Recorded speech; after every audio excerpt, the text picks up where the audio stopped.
today, we're making chocolate pandesal. So here we have Bakersfield chocolate Flavorade, Bakersfield butter oil blend, Bakersfield cocoa powder, Bakersfield bread improver, which is the BRIM. Okay? We have our milk and yeast, our bread flour, sugar and salt. We have our bread improver, chocolate Flavorade for flavoring, Bakersfield cocoa powder, butter oil blend, and we have our eggs. So get a mixer bowl, pour our milk, and then we're going to use instant yeast. Mix that first. So if you notice, nagbabubbles up na yung yeast natin, meaning your yeast is alive. Next, we're going to add our bread flour. Please make sure that you're using bread flour because we need gluten for our pandesal. Let's add your salt and sugar. Next, we're using this one. This one is Bakersfield bread improver. I really like adding BRIM in my breads because it enhances the texture, it makes your product softer, and also pinapatagal yung bread nyo. I would say it will add 1 to 2 more days for the shelf life. This is chocolate Flavorade. This is very similar when you do your ube pandesal. Hindi kasi pwede na masyadong mataas yung cocoa powder or else magiging dry ang ating pandesal. That's why we need liquid flavoring, and chocolate Flavorade is perfect for the recipe. We're going to add a little bit of cocoa powder. Syempre, iba pa rin ang cocoa powder when it comes to the cocoa taste or the chocolate. Okay, next, we're going to start mixing this one. Okay, start incorporating our ingredients. So, if you notice sa center, medyo nagbabuo-buo na ang ating dough. Okay, now, this is 50% mix. We're going to add our 2 eggs and our butter oil blend. We will be using butter oil blend, especially pag bread kasi it makes your bread very tender and it will improve the shelf life of your bread. Okay? Mix until incorporated. This is our first stage. All the ingredients are combining. We will be checking it again after 3 minutes. Okay, so guys, this is after 3 minutes. So if you notice, hindi pa elastic yung dough, hindi pa rin siya makinis. Now, if you do the window gluten test, if you stretch the dough, nag-break pa siya. Okay? So medyo malayo pa tayo because remember, this is just after 3 minutes. We need to finish at least 10 minutes. Now, please don't time yourself because yung time is just a guide for us. I will show you how to do the window gluten test after 7 minutes. So we're going to keep on mixing your dough. Okay? Okay, once the dough is sticking on the side, what you're going to do is you're going to add a little bit of flour. So it's the same concept with dusting your table with the flour para hindi masyado dumikit. Please don't add too much flour because mag-dry naman ang ating dough. Okay? Keep on beating and then we'll show you the result after 7 minutes. So after 7 minutes, if you can see naman, our dough is perfect. Hindi na po siya dumidikit sa side ng bowl and then nakadikit na siya sa hook. Even if I mix on a mixer, I still transfer it on the table and I knead it. Okay? Para malaman ko pa rin yung consistency ng dough, I prefer holding it by hand. Malalaman mo na magaling dough mo kasi ganito guys, so ang bilis matanggal sa bowl and wala pong naiiwan na dough sa bowl. So, transfer to the table. Remember, you still need to add flour kasi kung hindi, didikit po to sa table natin. Okay? Knead. When I knead my dough, I use this side of my palm. Okay, for the first part of the kneading, I prefer flour. Other chef will do shortening, but for me, for this part, flour is better. Okay. So, we'll get a piece of your dough, round it. Okay, stretch your dough.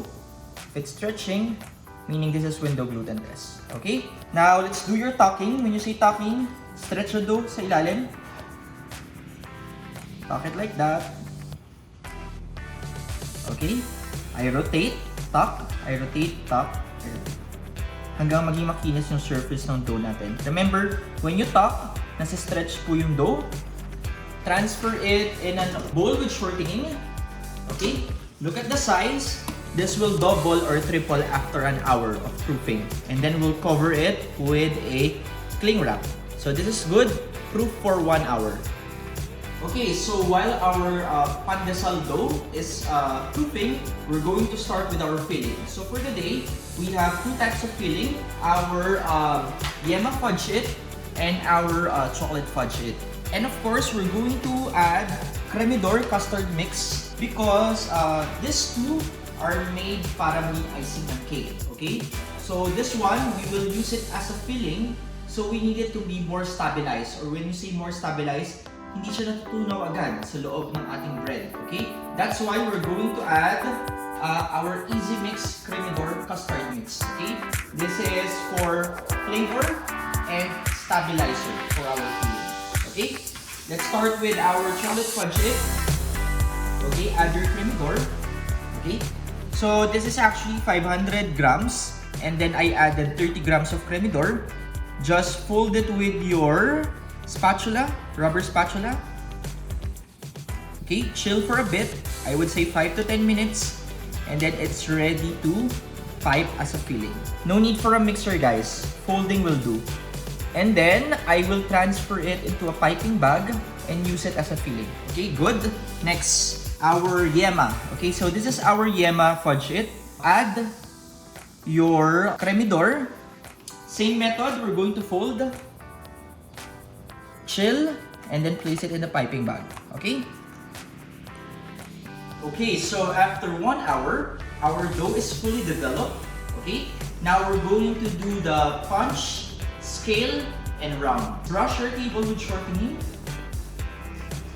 Okay, so remember when you're working with a proof dough, hindi na po flour ang ginagamit.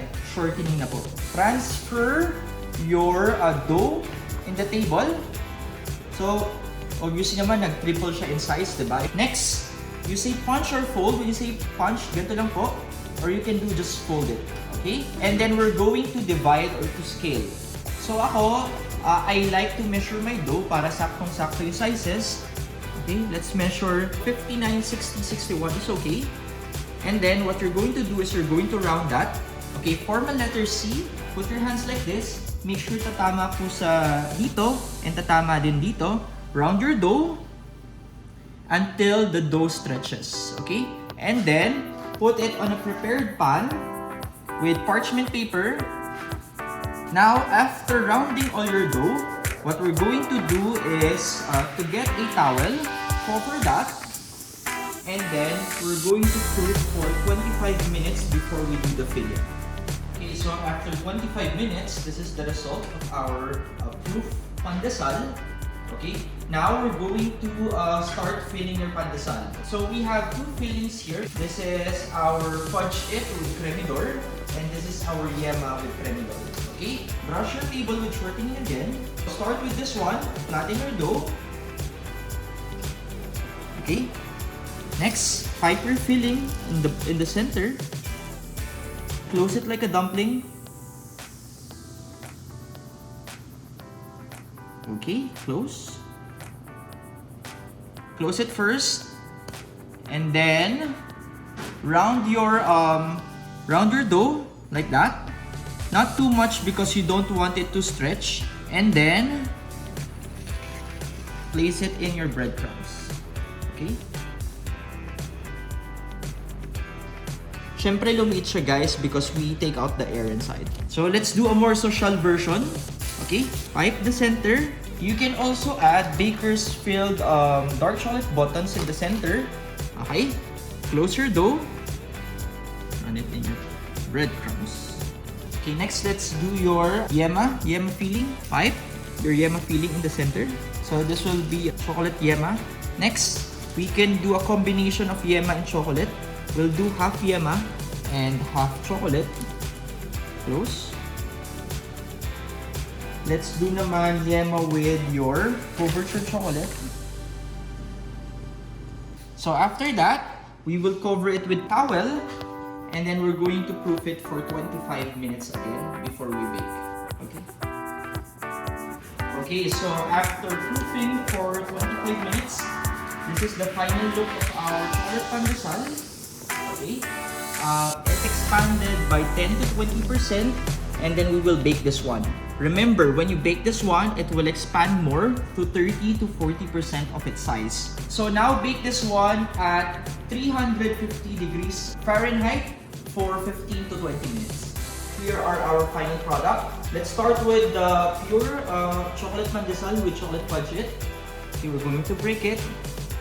That is your Fudge-It. Okay, ang ganda, di ba? This is our plain Yema. Look at the pandesal, guys. Ang fluffy ng ano niya, consistency. Now, this is the combination of Fudge-It and Yema. And then this is our Yema with couverture. Okay. So, if you open it, medyo mainit ha. Ang ganda ng consistency and feeling. I'll ooze it out.